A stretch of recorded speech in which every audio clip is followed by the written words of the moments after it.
G'day and welcome back to RC Model Reviews. This is the first flight of the Tarot 130, the tiny little mini quadcopter, and this is the first FPV flight I had with it. It's in rate mode, of course, acro mode. You notice the video, it's kind of breaking up a bit, but that's because we have a linearly polarized transmitter antenna, and it doesn't prevent the multiple reflections that can cause this sort of problem. What did strike me immediately, however, was how good the camera was for just a cheapy little tiny camera. A CMOS camera, I think it is. It's like really good. Into the sun there, you can still see the ground. It doesn't go black. That is brilliant.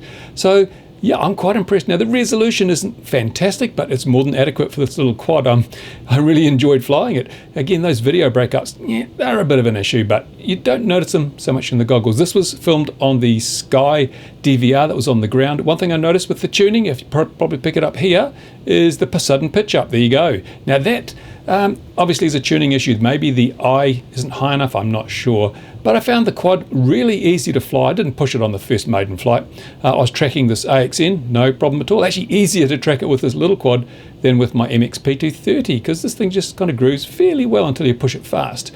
Now I got really close to this thing. It was great fun. Here we go, wait for it. Woohoo!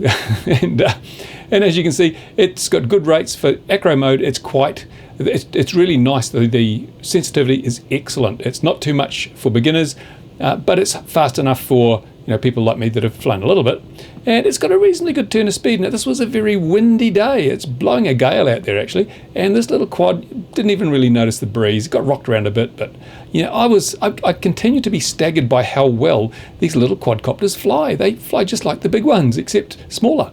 And yeah, I just zoomed up and down, waste the battery, see how many minutes I could get out of this thing. I was surprised also by the flight time. The flight time was really, really good. So not a lot else to say about the thing, except it was predictable, except for the little pitch up sometimes when you're going really fast. I've seen that with just about every quad I've ever had which hasn't been tuned properly. You've really got to tune them properly to avoid that sudden pitch up. Also, it can be vibration. I did notice that the motors on this did make a bit of noise. They're a bit rattly, and you can see a little bit of jello in the picture. So yeah, that's probably either vibration or tuning. But it's the range of the FPV was fine. I didn't push it, as you can see, and we did get that horrible multi-pathing when I was down low. But overall, it's a really fun little quad to fly. In fact, I just bought some more props because I expect I'll be putting quite a bit of flight time up on this. This was done with the supplied, I think it's 450 milliamp hour battery, and I got nearly 4 minutes out of the thing, actually over 4 minutes out of the damn thing, which I thought was pretty damn good.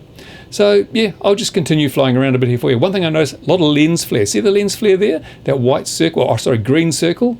That's a little bit irritating, especially when you're trying to follow an aircraft. See how low you go, woo! When you're trying to follow another model and it's at a distance, it's easy to mistake the lens flare for the model. So there you go, see the two in the frame at once. There's lens flare on the left, model underneath. Yeah, it is a cheap camera. So what do you expect? It's a tiny little camera. It performs very well for what it is.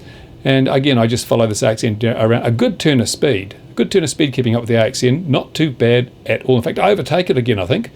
Look at that, woo, yeah. So a lot of fun to be had with this. Next thing, I'll be setting up some gates, and I'll be doing some more hardcore flying than just tooling around, but I just wanted to get a feel for it.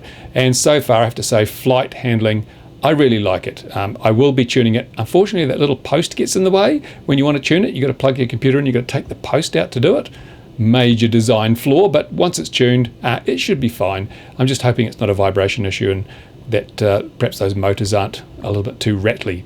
But there you go. Buzzer was beeping now as I came into land. I think my battery was just over 10 volts on landing, and that was for a total of about 4 minutes and 15 seconds of flight time. Not too bad at all. Questions, comments in the usual place. Thanks for watching. Time for me to get back to the bench. Bye for now.